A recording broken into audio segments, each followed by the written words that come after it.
Sige, magsitayong lahat para sa panalangin. Sa ngalan ng Ama, ng Anak, ng Espiritu Santo. Amen. Bago kayo magsiupo, maaaring pakitignan ng mga silong upuan kung may kalat at pakiayos na rin yung upuan. Sige, maaari na kayong magsiupo. Ngayon, may mga lumiban ba sa ating klase? Wala? Kung wala, mabuti kung gano'n para walang mahuli sa ating talakayan. Ngayon, bago tayo tumungo sa ating bagong talakayan, may mga pagsasabi ba kung ano ang ating tinalakay ng nakarang araw? Sige, Ginong Kupitina, maaari kang tumayo. Mahusay, ano ang mga elemento ng tula? Sino man? Sige, Binibining Roshan. Mahusay, Binibining Roshan. Nagkagagalap na nakinig ka talaga ng talakayan natin ng isang araw. Mayroon pa ba? Ngayon, bago tayo tumungo sa ating formal na talakayan, magkakaroon tayo ng isang gawain.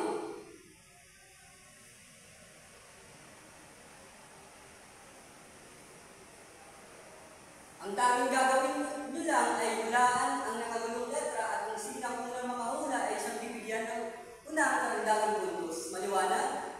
Maliwanag.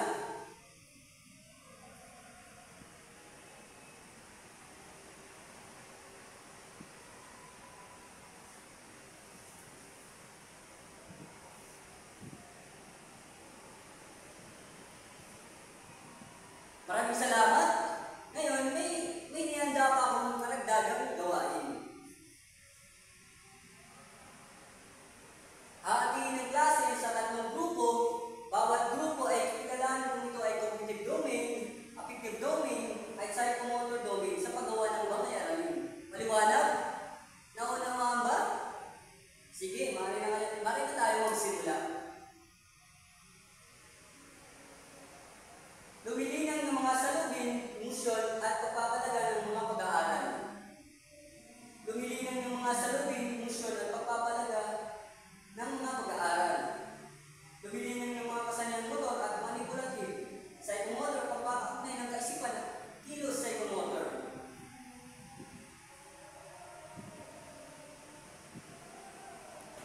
Tapos ng oras sa lapat sa partisipasyon ng mga mag-aaral. Batay sa ginawa natin kanina, ano ang inyong nahihinuwa na magiging paksa natin ngayong araw? Malaga ba ang 3 domain sa paggawa ng bangay-aralin? Ano sa tingin nyo ang ating tatalakayin ngayong araw? Sino man? Sige, binibining ka dyan, tumatas ka na yung kamay.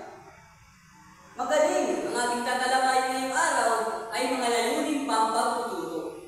Bago tayo magsimula, meron tayong mga layunin na nais natin makamit pagkatapos ng talakayan. Magsitayo ang lahat at sabay-sabay basahin ang layunin ngayong araw.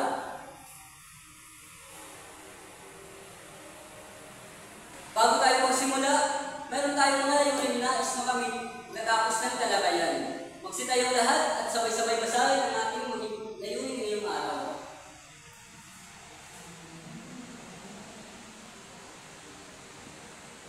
Maraming salamat, maaari na kayong magsiupo.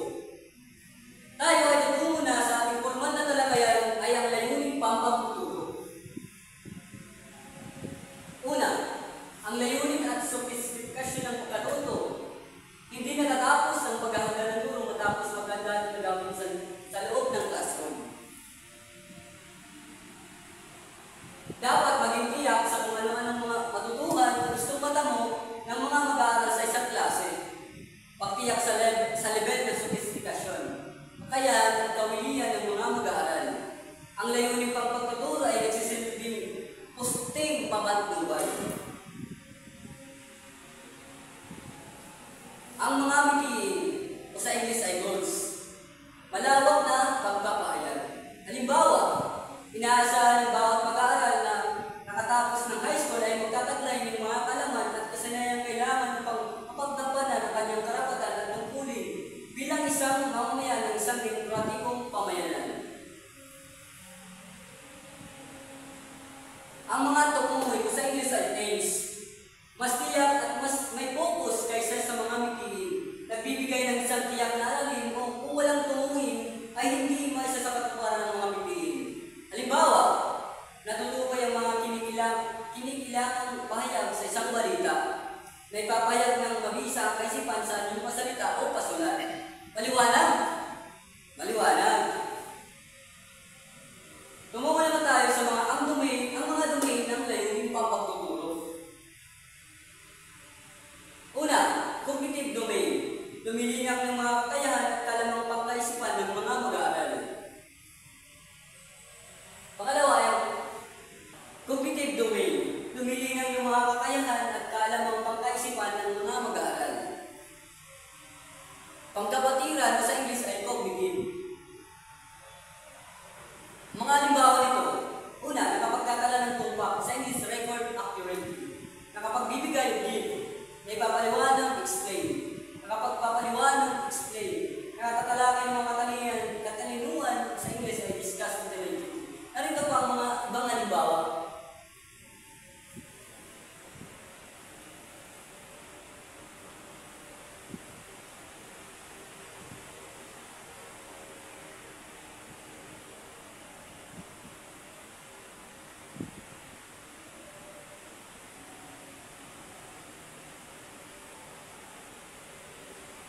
Bago tayo tumungo sa affective domain, may bibigay ba ng payag para bago tayo tumungo sa affective domain, may makapagbibigay ba ng isang payag patungkol sa cognitive?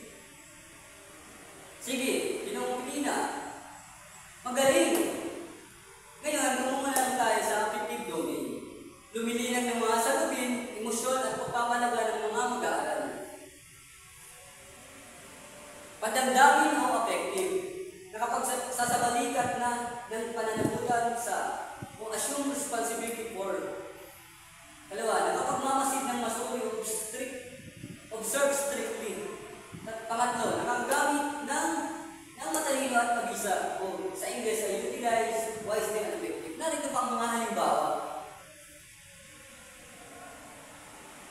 Ginong Neymar, hindi ka nangingin. Sige, tumingin ka sa sala.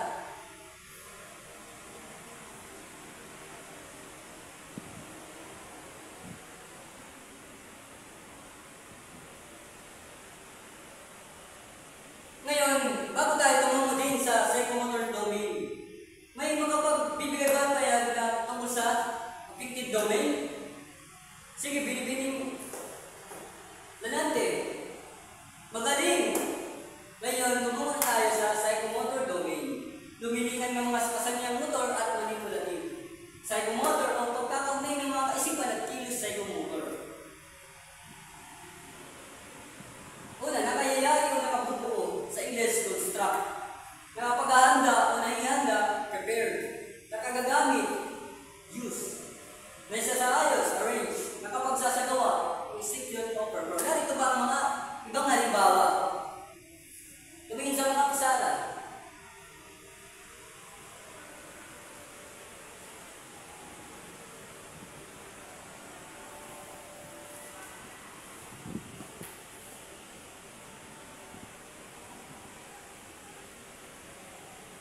Ngayon, tumungo naman tayo sa cognitive domain. Tumutukoy sa mga pag-iisip na rasyonal, sistematiko o intelektual.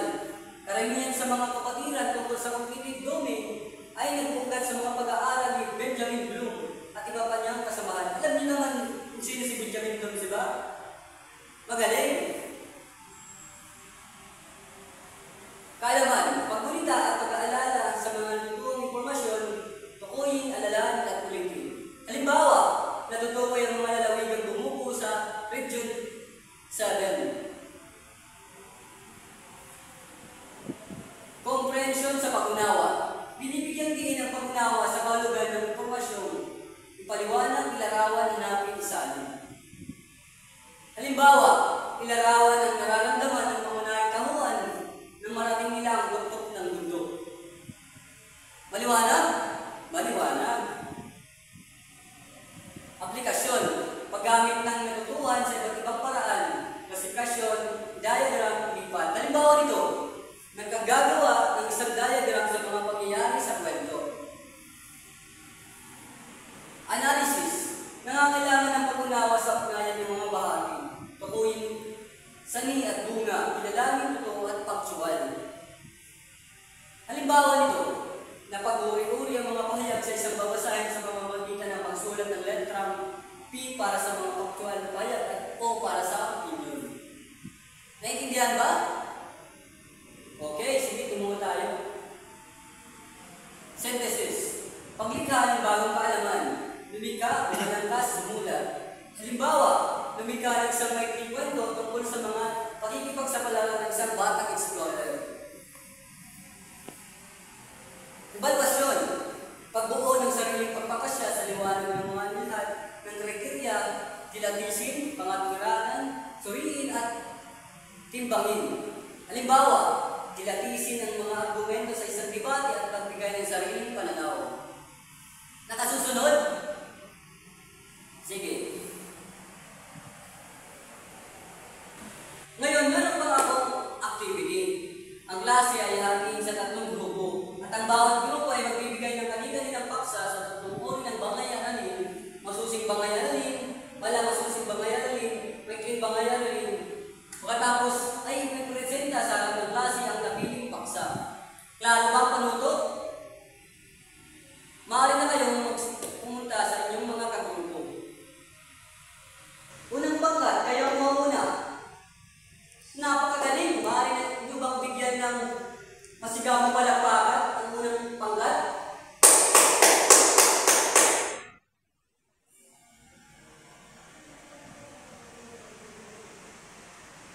Ang bangay-aralin.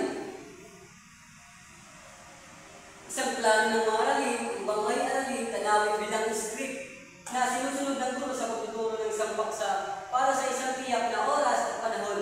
Isang balangkas ng mga layunin, paksang aralin, gagamitan at mga hakbang na sunod-sunod na isinisagawa sa pagsasakatuparan ng layunin at ikatatamo ng mga inaasahang bunga. May mga 3 uri ng bangay-aralin. Ito ay ang masusing bangay-aralin, wala masusing bangay-aralin, may grimbar bangay-aralin. Para sa karagdagang kaalaman, ang masusing bangay-aralin, ito ay ginagamit ng mga bagong guro at mga gurong nag-aaral. Ginagamit din ito ng mga datihan ng guro kapag nataasan magpakitang turo. Sa ganitong anyo ng bangay, nakatala pati ang tanong ng guro at mga inasahan dapat sagot ng mga mag-aaral. Pangalawang pangkat, kayo na ang sulod. Napakahusay. Ang galing ng inyong presentasyon. Pangalawang pangkat, bigyan natin ng A clap. 1, 2, 3, go! 1, 2, 3, A! Ngayon, bibigyan ko ng karagdagang kaalaman. Ito pala ang halimbawa ng masusing bangay-aralin. Nakikita ba? Wala masusing bangay-aralin. Ito ay higit na maikli kaysa masusing bangay na pagtuturo. Sa halip na mayroon pang bahagi ang gawain guro at gawain mag-aaral, binabanggit na lamang ng sunod-sunod ang gawain ng guro sa klase. Maliwanag? Naiintindihan? Sige, ito ang halimbawa ng wala masusing bangay-aralin. Nakikita ba? Sige. Tumuna tayo sa pangatlong pangkat. Mahusay. Kaangahan ang inyong presentasyon. Ngayon, bigyan natin sila ng masigabong palakpakan na may A clap din. 1, 2, 3, A! Karagdagan sa maikling bangay-aralin. Ito ay talagang maiksi lamang. Sa bangay na ito, sapat na banggitin kung anong pamaraan ng gagamitin ng guro o di kaya banggitin ang sunod-sunod na hakbang sa maikling pangungusap. Liwanag? Maliwanag. Ito ang halimbawa. Maraming salamat sa partisipasyon. Tanong, may naiintindihan ba kayo sa ating tinalakay? Mabuti kung ganun. Ngayon, meron akong katanungan. Bilang isang hinaharap na tagapagturo, gaano kalaga ang layunin ng pagtuturo?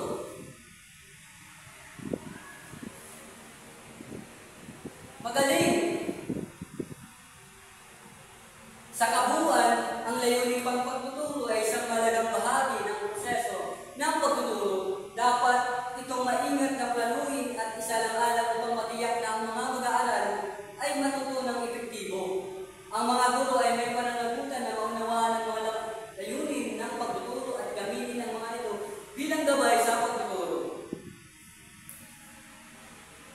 Ngayon, bago matapos sa ating talakayan, mayroon akong ihandang gawain.